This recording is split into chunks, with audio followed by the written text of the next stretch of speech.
हुए प्रधानमंत्री जी को अनुरोध करती हूँ। सियावर रामचंद्र की, सियावर रामचंद्र की, पवन सुत हनुमान की, पवन सुत हनुमान की।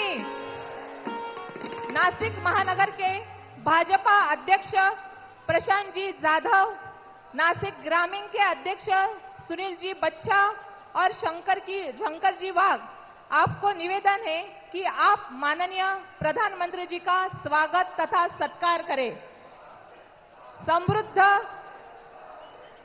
समृद्ध सांस्कृतिक धरोहर का प्रतीक शॉल एवं प्रभु श्री रामचंद्र के चरणों से पावन इस धरती में हम सबके आराध्य श्री राम जी का गमछा प्रधानमंत्री जी को प्रदान किया गया है तथा ज्येष्ठ नेता विजय जी साने, लक्ष्मणराव साव जी और बाला साहेब सानप जी, हमारा नासिक जिला कृषि प्रधान है।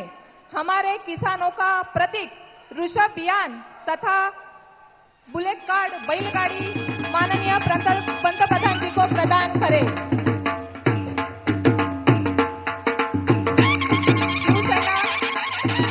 शिवसेना के पदाधिकारी अजय जी मोरस से अब्बा करंजकर और सब जिला के पदाधिकारी, आपसे निवेदन है प्रवीण जी तिदमे और बाकी आप सबसे निवेदन है कि आप माननीय पंतप्रधान जी का स्वागत करें।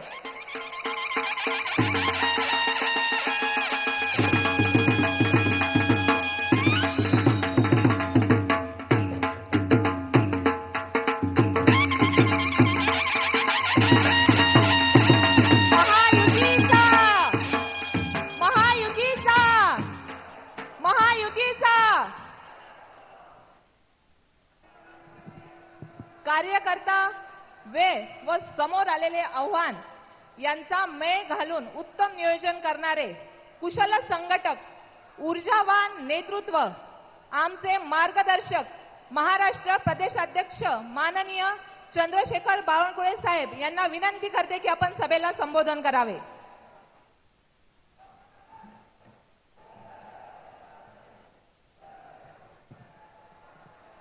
भारत माता की वंदे, छत्रपति शिवाजी महाराज की, महामानव डॉक्टर बाबासाहेब आंबेडकर की जय भवानी, जय शिवाजी, जय श्री राम, हर हर।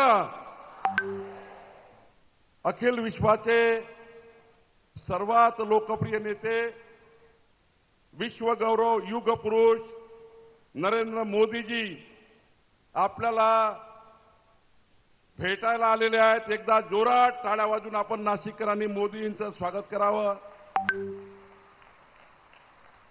मंत्र नगरी ती यंत्र नगरी असा प्रवास असलेली ही नाशिक नगरी, या नाशिक नगरीमध्ये आज आपल्या या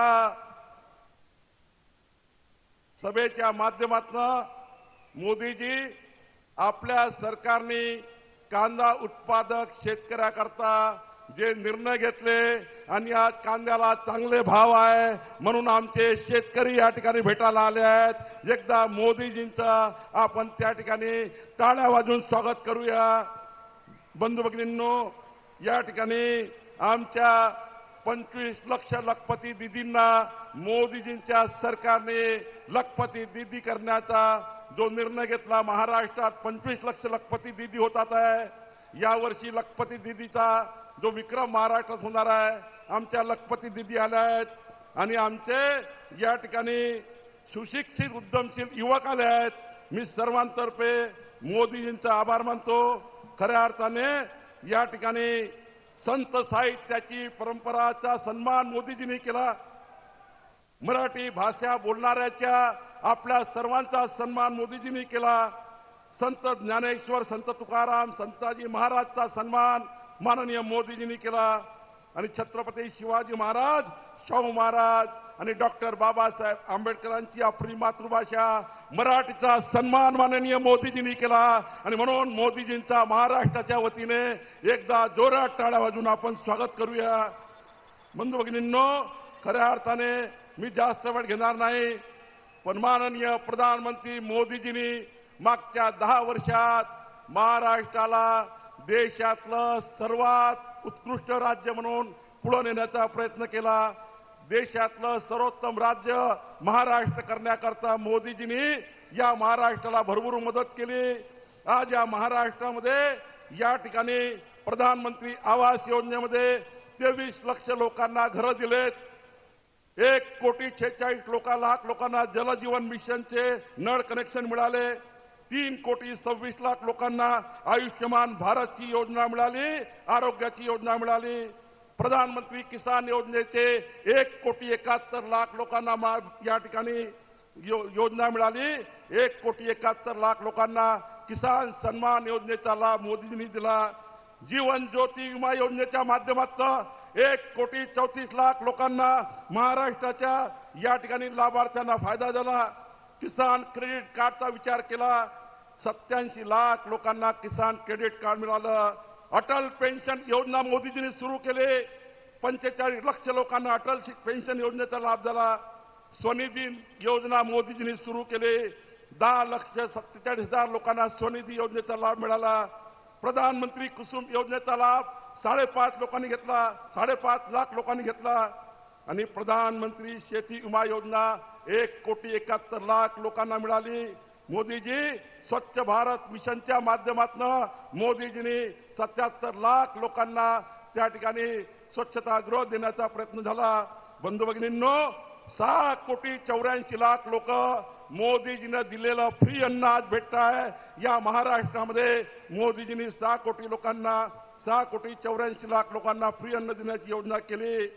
आणि मला अभिमान आहे, या ठिकाणी काँग्रेसच्या काळामध्ये मागच्या 10 वर्षात फक्त 1 लाख कोटी मिळाले. मी सर्वांना टाळ्या वाजून अभिनंदन मोदीचं केलं पाहिजे. महाराष्ट्राला 10 लाख कोटी रुपये, महाराष्ट्राला 10 लाख कोटी रुपये या महाराष्ट्राला देण्याचं काम मोदीजींनी केलं. आज मला अभिनंदन करायचं आहे. मोदीजींच्या आशीर्वादाने, मोदीजींच्या प्रेरणेने महाराष्ट्रामध्ये लखपती दीदी लेक लाडली, मुख्यमंत्री माझी लेक लाडली योजना सुरू झाली आणि 2,34,00,000 आमच्या बहिणींना 2,100 रुपये महिना, 25,000 रुपये वर्षांचे आता आपलं सरकार आणि मोदींच्या आशीर्वादाने मिळणार आहे. बंधू भगिनींनो, 44 लाख शेतकऱ्याचं वीज कनेक्शनचं बिल माफ झालं. या ठिकाणी आमचे देवेंद्र फडणवीसजी, एकनाथ शिंदेजींनी, मोदीजींनी सुचवलं आणि आज बघा 44 लाख शेतकऱ्यांचं बिल शून्य झालं. आणि पुढचे 5 वर्ष 1ही रुपयाचं बिल शेतकऱ्याला येणार नाही. ही योजना या महाराष्ट्राच्या सरकारने केली. बंधू भगिनींनो, या ठिकाणी मला जास्त वेळ घ्यात नाही, पण मोदीजींच्या नेतृत्वामध्ये महायुती आलेली आहे. महायुती सुरू झालेली आहे. महायुतीचं सरकार आलं आहे आणि आपल्या मोदीजींच्या नेतृत्वातली भाजपाची महायुती ही महाराष्ट्राच्या विकासाची आहे. तर महाविकास आघाडी ही महाराष्ट्राचा विनाश करणारी आहे. भाजपा सोबतची महायुती महाराष्ट्राचा सन्मान करणारी आहे, तर महाविकास आघाडी महाराष्ट्राचा अवमान करणारी आहे. भाजपाची महायुती महाराष्ट्राला सत्याची दिशा देईल, तर महाविकास आघाडी असत्याची चाल देईल. भाजपाची महायुती महाराष्ट्राची प्रगती करेल, तर महाविकास आघाडी महाराष्ट्राची अधोगती करेल. भाजपाची महायुती या ठिकाणी महाराष्ट्राची आशा आहे, तर महाविकास आघाडी महाराष्ट्राची निराशा आहे. बंधू भगिनींनो, भाजपाची महायुती महाराष्ट्राची शांती आहे, तर महाविकास आघाडी अशांती आहे. भाजपाची महायुती महाराष्ट्राला न्याय देणारी आहे, तर महाराष्ट्रातली महाविकास आघाडी महाराष्ट्रावर अन्याय करणारी आहे. भाजपाची महायुती महाराष्ट्राची एकता निर्माण करत आहे, तर महाविकास आघाडी समाजामध्ये फूट पाडत आहे. भाजपाची महायुती महाराष्ट्राचा आदर आहे, तर महाविकास आघाडी महाराष्ट्राचा तिरस्कार आहे. आणि म्हणून बंधू भगिनींनो, आज मोदीजी आपल्याला ऊर्जा देण्याकरता आलेले आहे. या महाराष्ट्रामध्ये मोदीजींच्या नेतृत्वामध्ये डबल इंजिन सरकार येणार आहे आणि महाराष्ट्राला देशाचं सर्वोत्तम राज्य बनवण्याचा निर्णय महाराष्ट्राची जनता करणार आहे. मोदी जी, महाराष्ट्र की जनता आपके साथ है और आप जो भी हमको इस महाराष्ट्र को डबल इंजन सरकार के माध्यम से जो भी हमको देंगे, हम आपका बहुत बहुत महाराष्ट्र की ओर से आपका बहुत बहुत धन्यवाद व्यक्त करते हुए मेरे 2 शब्द समाप्त करता हूं. बहुत बहुत धन्यवाद. नक्कीच साहेब, आमचा नाशिक जिल्हा आणि नाशिक शहराचे सर्व उमेदवार हे प्रचंड बहुमतांनी निवडून येतीलच असा विश्वास आपण सगळ्यांनी हात वरती करून आदरणीय पंतप्रधान आणि आदरणीय बावनकुळे साहेबांना द्यायचा आहे. आणि आता विकास की गंगा, भारत के घर घर में पहुंचाने वाले आधुनिक युग के प्रधान सेवक, भारत के भाग्य विधाता, जन जन के नायक, माताएं बहनों के आधार, युवाओं के आशा स्थान, ऊर्जादायी करोड़ों लोगों के प्रेरणा स्थान, देश के गौरव, भारत माता के सपूत, विश्व नेता, तेजस्वी, सबसे यशस्वी लोकप्रिय पंतप्रधान जी माननीय श्री नरेंद्र मोदी जी, मैं आपको अनुरोध करती हूँ कि आप अपनी तेजस्वी वाणी से हमको मार्गदर्शन करें. भारत माता की, भारत माता की, भारत माता की जय भवानी, जय भवानी.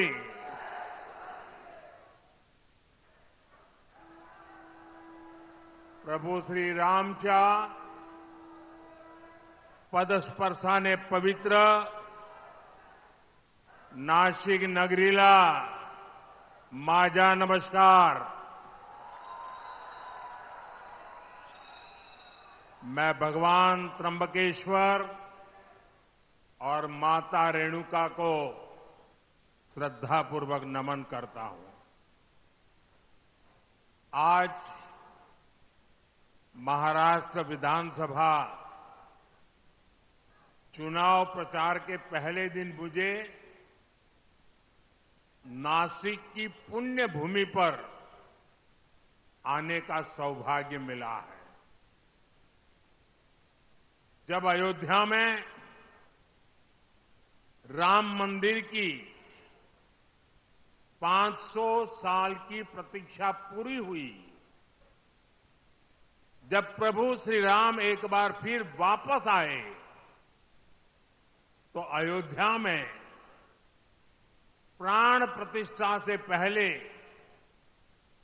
11 दिनों के मेरे व्रत अनुष्ठान की शुरुआत भी यही नासिक से शुरू हुई थी.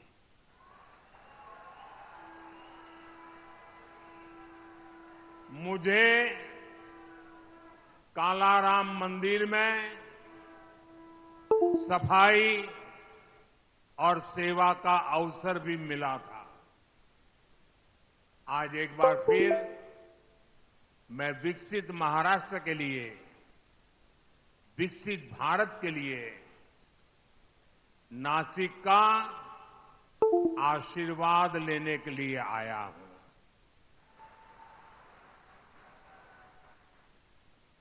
मैं देख रहा हूं नासिक में जनता जनार्दन का ये विशाल जनसमूह महाराष्ट्र का जन जन कह रहा है, भाजपा महायुती आहे तर गती आहे, महाराष्ट्राची प्रगती आहे. साथियों, आज महाराष्ट्र के प्रख्यात साहित्यकार और कला जगत के मजबूत स्तंभ रहे पू. ल. देशपांडे जी की जन्म जयंती है. मैं उनका पुण्य स्मरण करता हूं, उन्हें अपनी श्रद्धांजलि अर्पित करता हूं. साथियों, आज हमारा महाराष्ट्र विकास कर रहा है. हमारा देश नए रिकॉर्ड बना रहा है, क्योंकि आज देश में गरीबों की चिंता करने वाली सरकार है। जब गरीब आगे बढ़ता है तभी देश आगे बढ़ता है। इतने दशकों तक देश में कांग्रेस और उसके साथियों ने गरीबी हटाओ का नारा दिया, फिर भी गरीब रोटी, कपड़ा, मकान के लिए मोहताज रहा। लेकिन अब केवल 10 वर्षों के भीतर भीतर देश के 25 करोड़ लोग गरीबी से बाहर आए हैं।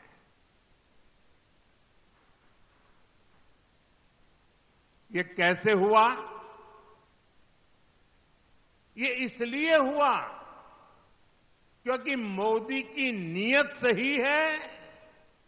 मोदी गरीब का सेवक बनकर काम करता है, आपका सेवक बनकर काम करता है।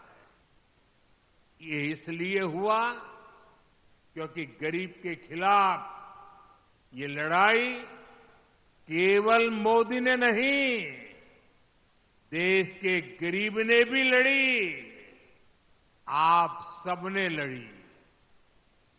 आज महाराष्ट्र में 50 लाख से ज्यादा महिलाओं को उज्ज्वला योजना के तहत मुफ्त गैस कनेक्शन दिए गए हैं। जल जीवन मिशन के तहत राज्य के 1.25 करोड़ से ज्यादा घरों में नल से जल ये सुविधा मिलने लगी है। आज महाराष्ट्र के लगभग 7 करोड़ जरूरतमंदों को हर महीने मुफ्त राशन मिल रहा है। राज्य के 26 लाख से ज्यादा गरीबों को पीएम आवास योजना का लाभ मिला है, उन्हें पक्के मकान दिए गए हैं।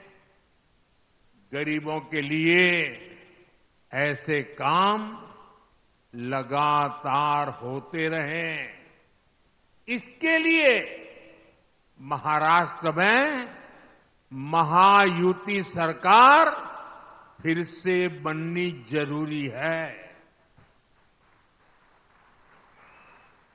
साथियों, डबल इंजन सरकार में विकास की गति डबल होती है, साथ ही योजनाओं का लाभ भी डबल हो जाता है। महाराष्ट्र के किसान आज इसका अनुभव कर रहे हैं। यहां किसानों को एक और पीएम किसान सम्मान निधि का लाभ मिल रहा है, साथ ही नमो शेतकरी महासम्मान निधि ये भी मिल रही है। यानी सालाना 12,000 रुपये की आर्थिक मदद। और मैं मेरे किसान साथियों को बताना चाहता हूं, जब महाराष्ट्र में फिर हमारी सरकार बनेगी तो ये 12,000 रुपये की मदद बढ़कर 15,000 रुपये हो जाएगी। महाराष्ट्र के लाखों किसान परिवारों को इसका बहुत बड़ा लाभ होगा। साथियों, यहां सोयाबीन, कपास, धान और दूध उत्पादकों को भी आर्थिक मदद दी गई है।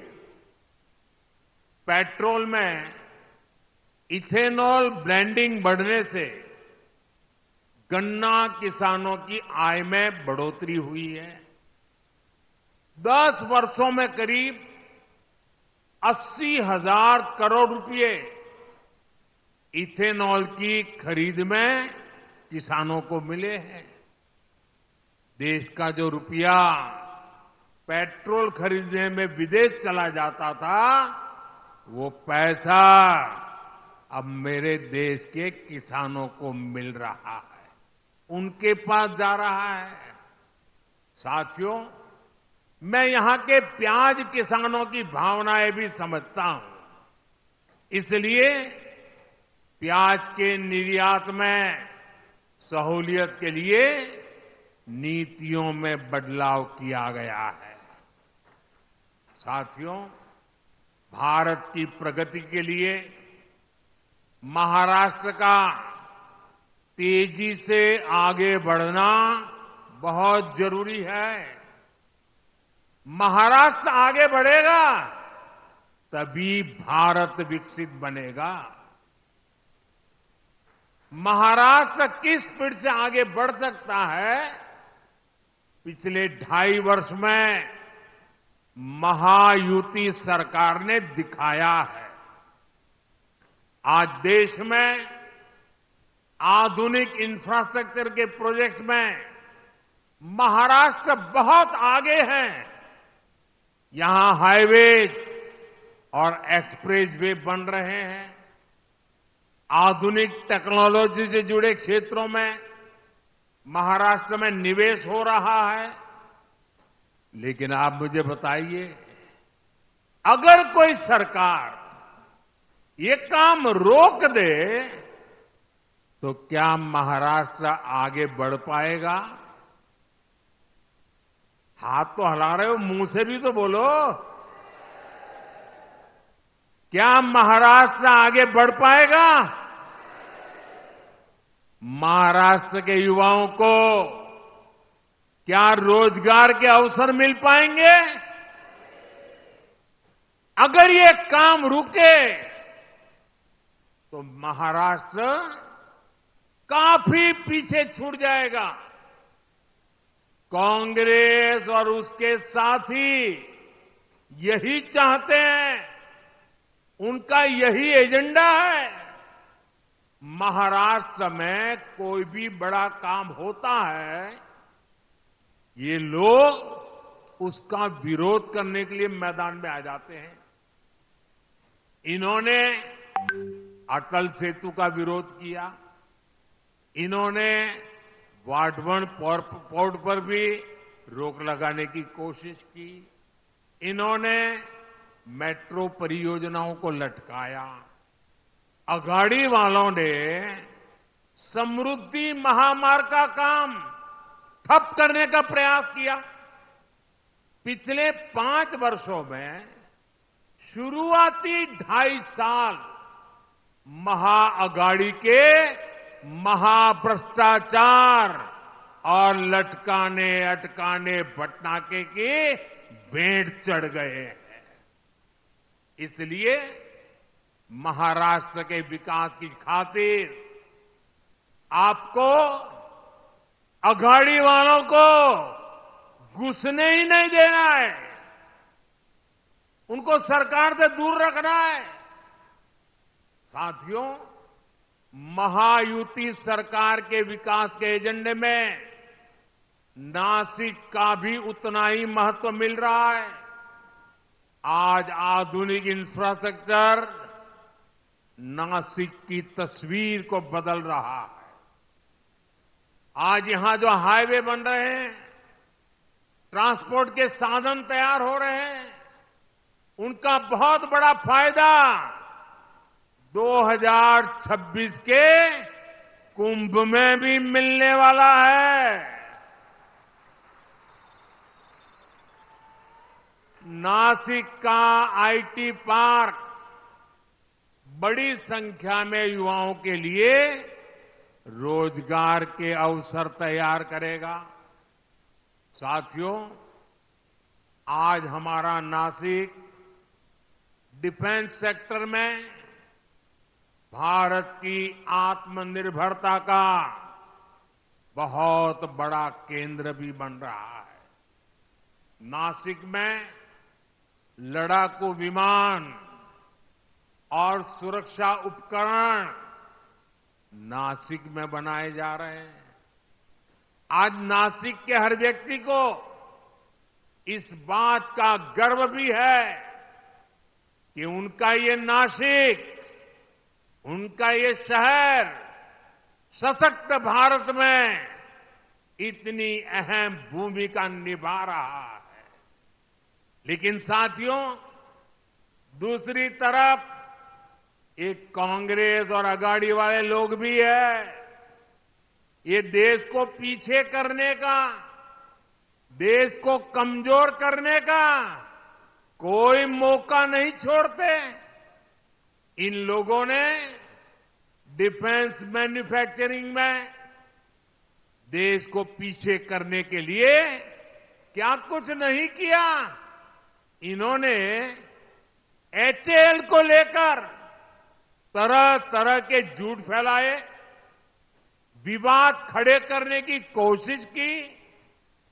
इन्होंने फैक्ट्रियों के बाहर धरना प्रदर्शन करवाए, कर्मचारियों को भड़काने की कोशिश की। लेकिन आज वही एचएएल रिकॉर्ड मुनाफे वाली कंपनी बनकर उभरी है। जब नीतियां स्पष्ट होती हैं, नीयत साफ होती है, तो अच्छे परिणाम भी मेरे नासिक के भाई बहन देख रहे हैं। डिफेंस सेक्टर में आत्मनिर्भर भारत की ताकत बन रही है। साथियों, कांग्रेस और इसके साथियों को न बाबा साहब आंबेडकर के संविधान की परवाह है, न कोर्ट की, और न ही देश की भावना की। ये सिर्फ दिखावे के लिए जेब में खाली पन्नों वाले संविधान की किताब लेकर घूमते हैं। कल आपने देखा, उनकी पोल खुल गई। जब संविधान की रक्षा की बात आती है, जब संविधान के सम्मान की बात आती है, ते उल्टा ही काम करते हैं।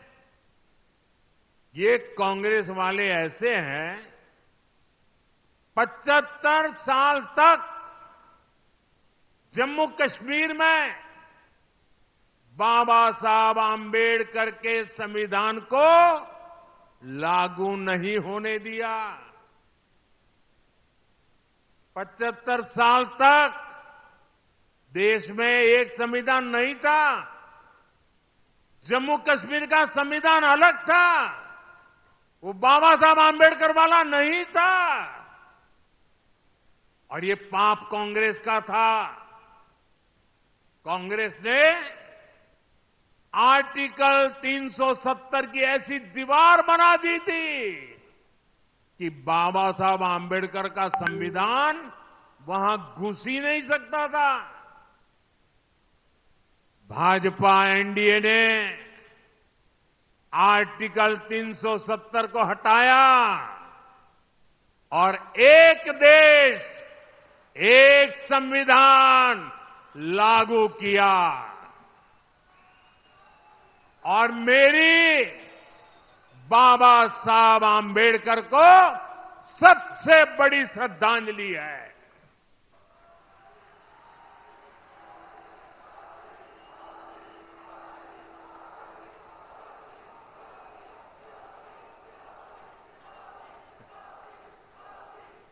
जब भारत का संविधान जम्मू कश्मीर में लागू हुआ, पूरा देश झूम उठा था, नाच उठा था।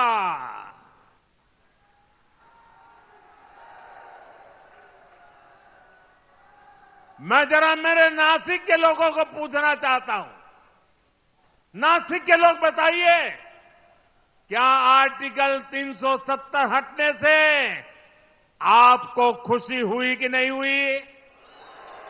जरा जोर से बताइए,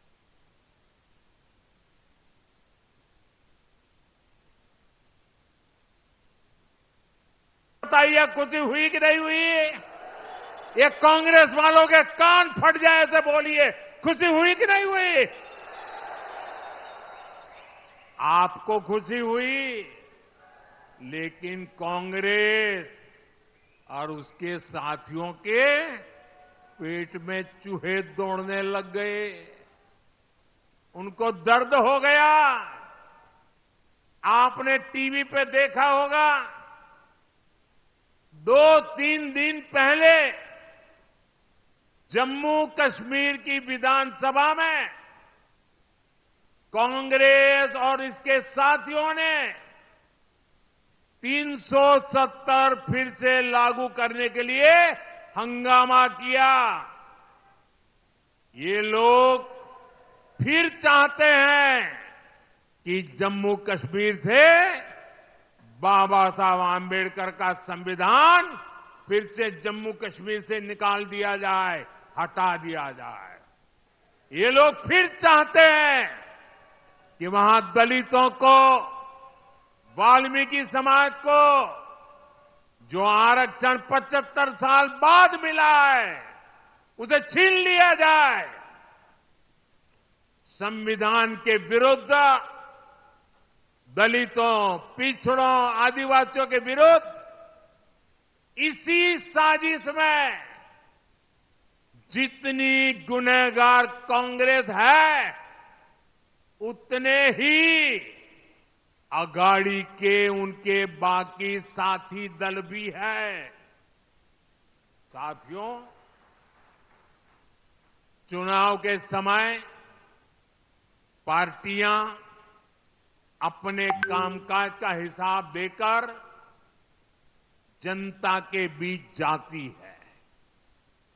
बीजेपी और महायुति भी लगातार अपने काम का हिसाब दे रही है, लेकिन बीजेपी का मुकाबला करने के लिए कांग्रेस के पास एक ही तरीका है। कांग्रेस उसके साथियों की झूठ की दुकान, यही दुकान इन दिनों कांग्रेस और उसके चेलों ने महाराष्ट्र में लगाई है।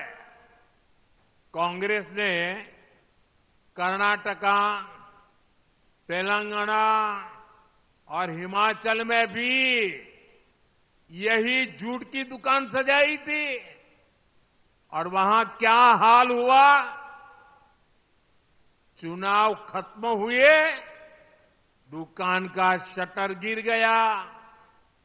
वादे पूरा करना तो दूर, कांग्रेस शासित राज्यों में हाल ये है कि सरकार चलाने के पैसे इनके पास नहीं है, तनख्वाह देने के पैसे नहीं है।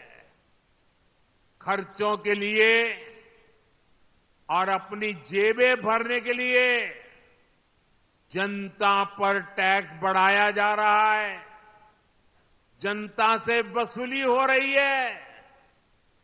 जनता भी इनकी असलियत जान गई है। महाराष्ट्र की जनता भी देख रही है कि एक तरफ महायुति का घोषणा पत्र है, वहीं दूसरी तरफ महाअगाड़ी का घोटाला पत्र है। क्योंकि ये पक्का है, जहां कांग्रेस और उसके साथी होंगे, वहां घोटाला होगा ही होगा।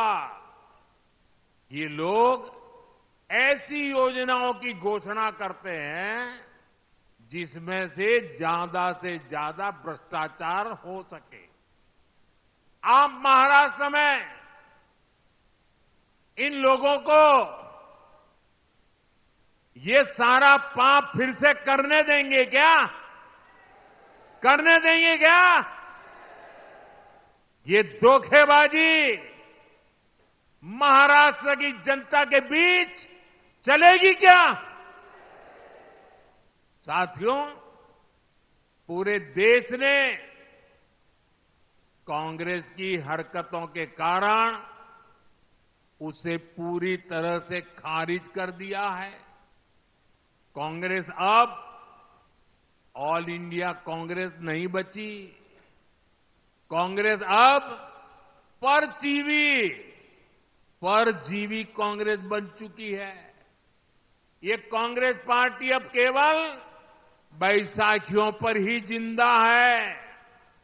महाराष्ट्र हो, उत्तर प्रदेश हो, बिहार हो, झारखंड हो, ज्यादातर राज्यों में कांग्रेस दूसरी पार्टियों के सहारे ही चुनाव लड़ने की हालत में है। वो अपने पैरों पर खड़ी नहीं रह सकती। इसलिए साथियों, कांग्रेस ने राजनीति में खुद को बचाने के लिए अपना सबसे बड़ा हथियार चला है। ये हथियार है एससी, एसटी, ओबीसी समाज की एकता तोड़ो, एकता तोड़ो और राज छीनो। कांग्रेस के लोग जनजातीय समूह, शेड्यूल्ड ट्राइब, हमारे आदिवासी, एसटी को बांटना चाहते हैं। कांग्रेस के लोग हमारे दलित भाई बहन एससी को बांटना चाहते हैं। कांग्रेस के लोग ओबीसी को बांटना चाहते हैं।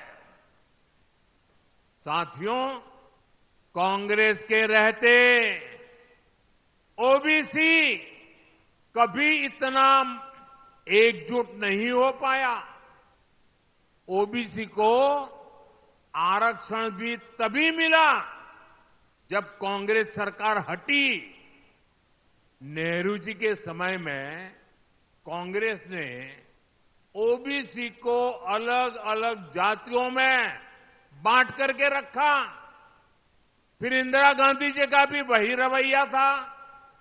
बाद में राजीव गांधी जी आए।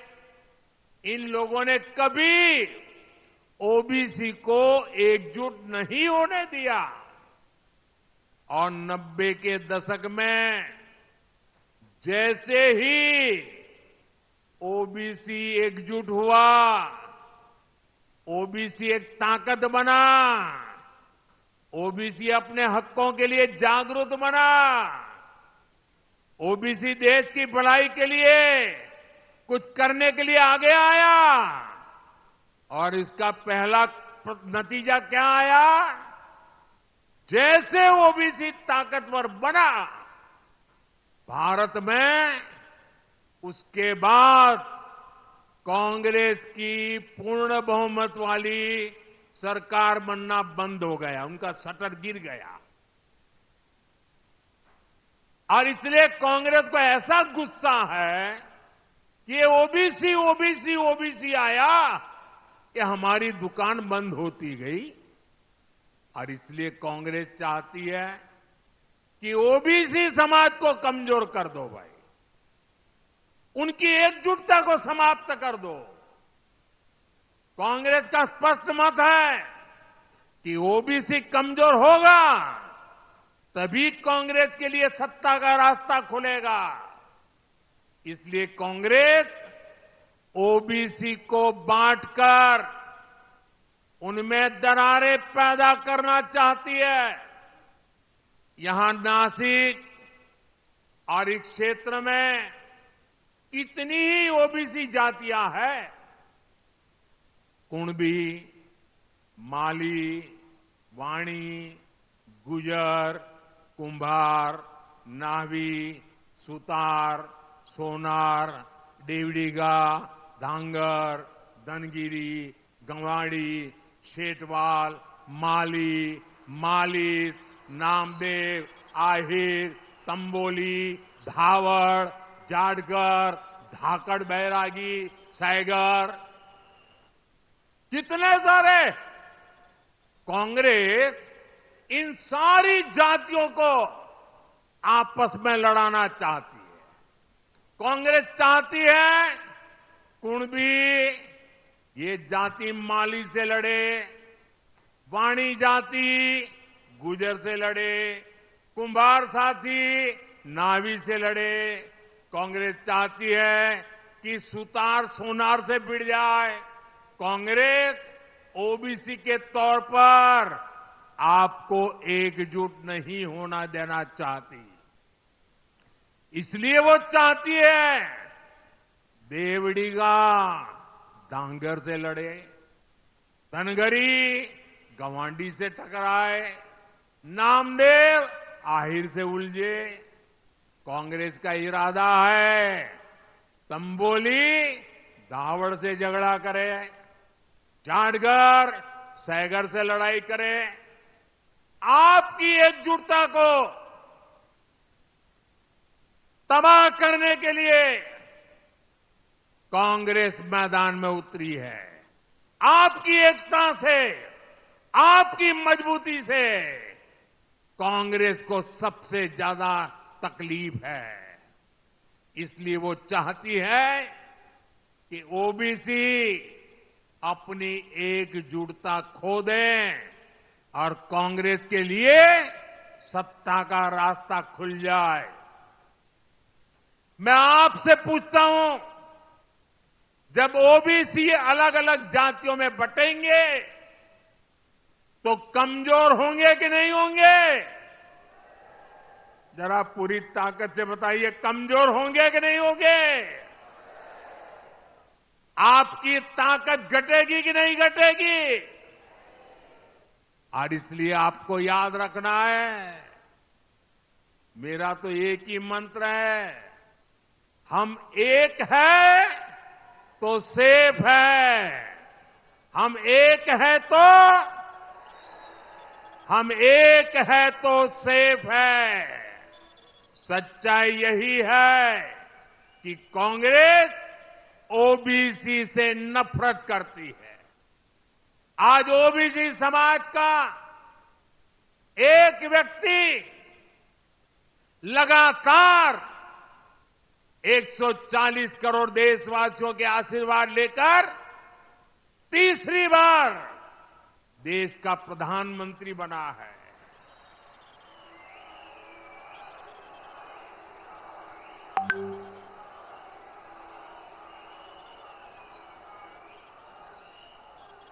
कांग्रेस को हजम नहीं हो रहा है, ओबीसी वो भी इतनी छोटी जाति का वो कैसे प्रधानमंत्री बन गया और 60 साल के बाद तीसरी बार बनने वाला बन गया। उनको नींद नहीं आ रही है और इसलिए गुस्सा ओबीसी समाज पे निकाल रहे हैं। साथियों, यहां हमें आशीर्वाद देने के लिए इतनी बड़ी संख्या में माताएं, बहनें, बेटियां आई है। आपको याद रखना है कि महाआघाड़ी वाले महाराष्ट्र की महिलाओं के सबसे बड़े दुश्मन है। आप जानते हैं, आज पूरे देश में महाराष्ट्र की एक योजना की बहुत चर्चा हो रही है। हर एक की जुबान पे वो चर्चा है, माझी लाड़की बहन योजना। माझी लाड़की बहन योजना। हमारी बहन बेटियों को इस योजना का लाभ हो रहा है, लेकिन ये जो कांग्रेस और आघाड़ी वाले हैं, इन्हें इस योजना के लिए बहुत तकलीफ हो रही है। इस योजना को बंद कराने के लिए ये लोग कोर्ट तक चले गए हैं। भाई और बहनों, बीजेपी और महायुति महिलाओं के सम्मान और प्रगति के लिए समर्पित है। केंद्र सरकार की नीतियों से आज महिलाएं सशक्त और समर्थन बन रही है।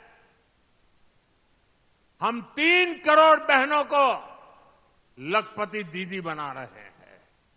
महिलाएं आज ड्रोन दीदी बन रही है, देश की प्रगति में सक्रिय भूमिका निभा रही है। आज हम गरीबों को प्रधानमंत्री आवास दे रहे हैं, तो वो भी घर की महिलाओं के नाम पर दिए जा रहे हैं।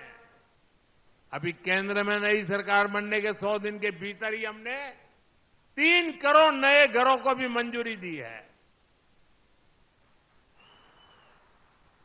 अच्छा, मेरा एक काम करोगे भाई? जरा हाथ ऊपर करके बताइए, मेरा एक काम करोगे? पक्का करोगे? देखिए, आज चुनाव में आप लोग घर घर जाने वाले हो, हर गांव जाएंगे, मोहल्ले में जाएंगे, लोगों से मिलेंगे। अगर आपको कहीं पर भी कोई परिवार कच्चे घर में रह रहा है, कोई परिवार झोपड़पट्टी में रह रहा है, तो उसको जाके कहना कि मोदी जी ने मुझे भेजा है, अब तेरा घर पक्का बन के रहेगा। ये कहेंगे और उसका नाम पता लिख करके मुझे भेज देना। देखिए, आप ही मेरे लिए मोदी है। आप जाकर के वादा कर देना, मैंने ठान के रखा है, मैं गरीब के पक्के घर बनाऊंगा। हमने महिलाओं को विधानसभा और लोकसभा पहुंचाने के लिए नारी वंदन अधिनियम भी पास कराया है। यानी जिन बहन बेटियों को कांग्रेस ने इतने दशकों तक शौचालय और सुरक्षा तक से वंचित रखा, अब वही विकसित भारत का चेहरा बनेगी। साथियों, चुनाव एक और महाराष्ट्र के भविष्य का चुनाव है। साथ ही ये महाराष्ट्र के सम्मान का और स्वाभिमान का चुनाव भी है। एक और बीजेपी और महायुति है, जिसके लिए मराठी संस्कृति और इतिहास ये हमारी आस्था के केंद्र है। हमारी केंद्र सरकार ने मराठी भाषा को अभिजात भाषा का दर्जा दिया है। हमने मराठी को वो पहचान दी, ये महान भाषा जिसकी पहले से हकदार है। हमने छत्रपति शिवाजी महाराज के आदर्शों की बात की, उनके सम्मान को आगे बढ़ाया। बीजेपी गर्व से कहती है कि वीर सावरकर हमारे प्रेरणा स्रोत है। वीर सावरकर महाराष्ट्र और राष्ट्र के गौरव है। लेकिन दूसरी ओर कांग्रेस और उसके पीछे लगे महाआघाड़ी के लोग, आप इनकी सोच और मानसिकता देखिए। कांग्रेस ने कभी मराठी भाषा को अभिजात भाषा का दर्जा नहीं मिलने दिया।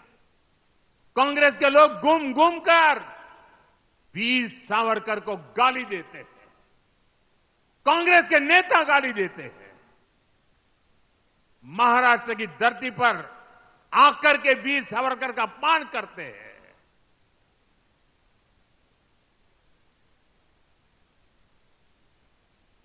और मैंने सुना है कि महाराष्ट्र के आघाड़ी के कुछ नेताओं ने कांग्रेस के युवराज को बिठाया, उसको कहा, भाई महाराष्ट्र में चुनाव जीतना है, तुम वीर सावरकर को अभी गाली देना कुछ दिन बंद करो। उसके मुंह पे ताला लगाया, गाली बोलना बंद करो। और ये देखिए आघाड़ी वाले, सबसे बड़ा दुर्भाग्य ये है कि सावरकर की विरासत का दम भरने वाले आज आघाड़ी में कांग्रेस के साथ खड़े हो गए हैं। मैं कांग्रेस के महाआघाड़ी वाले साथियों को चुनौती देता हूं। ये चुनौती मेरी महाआघाड़ी वालों को है। ये पार्टियां कांग्रेस के युवराज के मुंह से, कांग्रेस के नेताओं से वीर सावरकर के तप, त्याग, बलिदान के कम से कम 15 मिनट रोज अपने भाषण में प्रशंसा करके जरा दिखा दे। एक युवराज कभी भी वीर सावरकर की प्रशंसा करने की हिम्मत नहीं करेगा। वीर सावरकर की काले पानी के दिन काल कोठी में बताए उनका वो कठिनतम समय और देश की आजादी के लिए लिया हुआ प्राण, कांग्रेस सब कुछ खारिज करती है। महाआघाड़ी वाले दल कांग्रेस से वीर सावरकर के काले पानी वाले दिनों की जरा प्रशंसा करके दिखाए। आजादी की लड़ाई में वीर सावरकर ने कितने ही क्रांतिकारियों को प्रेरणा दी। महाआघाड़ी वाले दल कांग्रेस से ऐसे प्रेरणादायी वीर सावरकर की तारीफ करवाकर जरा दिखाए। साथियों, देश और महाराष्ट्र की राजनीति में बाला साहब ठाकरे का योगदान अतुलनीय है, लेकिन कांग्रेस के नेताओं के मुंह से बाला साहब की प्रशंसा भी उसके लिए एक शब्द नहीं निकलता है। मैं आघाड़ी में कांग्रेस के दोस्तों को यह भी चुनौती देता हूं, वो कांग्रेस के नेताओं से, युवराज के मुंह से बाला साहब ठाकरे की, उनकी विचारधारा की सार्वजनिक रूप से प्रशंसा करके दिखाएं।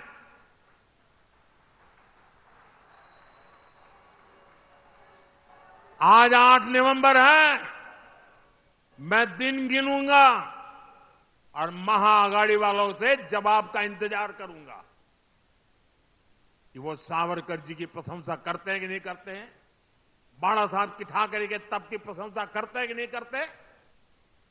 महाराष्ट्र भी देखेगा और हम गिनेंगे, आप भी गिनना। साथियों, इस चुनाव में आपको बीजेपी और महायुति के उम्मीदवारों को विजयी बनाना है। मैं आपसे आशीर्वाद मांगने के लिए आया।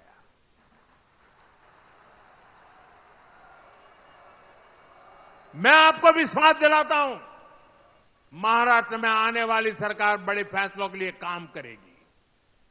आप प्रभु श्री राम की तपोभूमि नासिक से हमारे चुनाव अभियान की शुरुआत श्री प्रभु श्री राम के आशीर्वाद से जरूर सफल होगी। हम सब मिलकर विकसित महाराष्ट्र का सपना पूरा करेंगे। आप आए, इसके लिए मैं एक बार फिर आप सभी का आभार प्रकट करता हूं। जो चुनाव लड़ रहे हैं, सभी उम्मीदवारों से मेरा आग्रह है कि आगे आ जाए। जो इस असेंबली का चुनाव लड़ रहे हैं, जरा साथी आगे आ जाए। जो चुनाव लड़ रहे हैं, आठवले जी, आपको तो मेरे साथ रहना है, वहां यहां वापस नहीं आना है। हाँ। अध्यक्ष जी, आप भी तो चुनाव लड़ रहे हो। हाँ। भाजन, रामदास आ जाइए।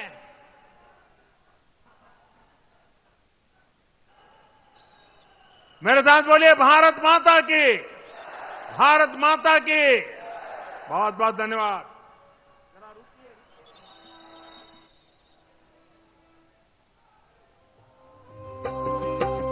कट जाओगे, मिट जाओगे, हो जाएगा अंत, फिर न मिलेगा इस भारत को मोदी जैसा संत।